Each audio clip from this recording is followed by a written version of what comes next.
गढ़ी यासीन जे PS 9 ते नंढी चूंड में टोटल 85,865 वोट कास्ट थिया। आरो मूजिब 45,314 मर्दनि ऐं 42,703 औरतुनि वोट कास्ट कयो।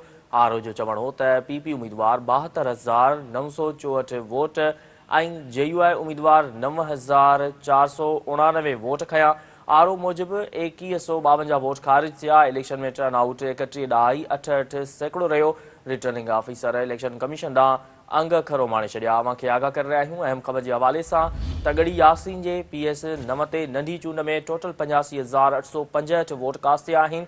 आरो मूजिब 45,314 मर्दनि ऐं 42,703 औरतुनि वोट कास्ट कयो।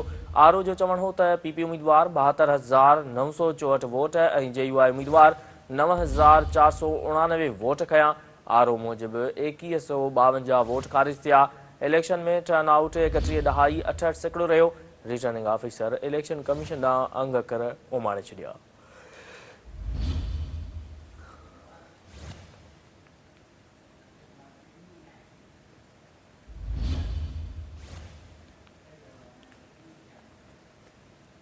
अहम ख़बर खां अव्हांखे आगाह करे रहिया आहियूं त गढ़ी यासीन जे PS 9 ते नंढी चूंड में टोटल 85,865 वोट कास्ट थिया।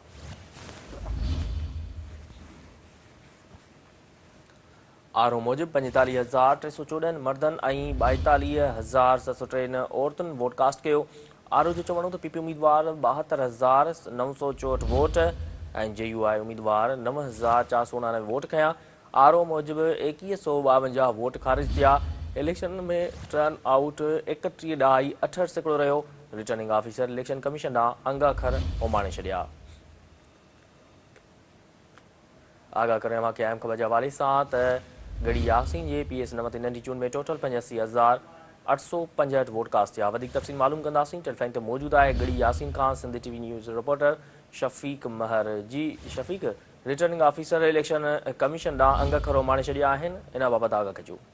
जी बिल्कुलु नंढी चूंड PS 9 ते रिटर्निंग ऑफिसर अनवर हुसैन ख़ासि जेके इलेक्शन जा अंग अखर इलेक्शन कमीशन ॾांहुं माणे छॾिया आहिनि, जंहिंमें हुन ॿुधायो आहे त टोटल 88,017 वोट जेके कास्ट थिया आहिनि, जंहिंमें 45,314 वोट मर्दनि जा आहिनि ऐं 42,703 वोट औरतुनि जा आहिनि।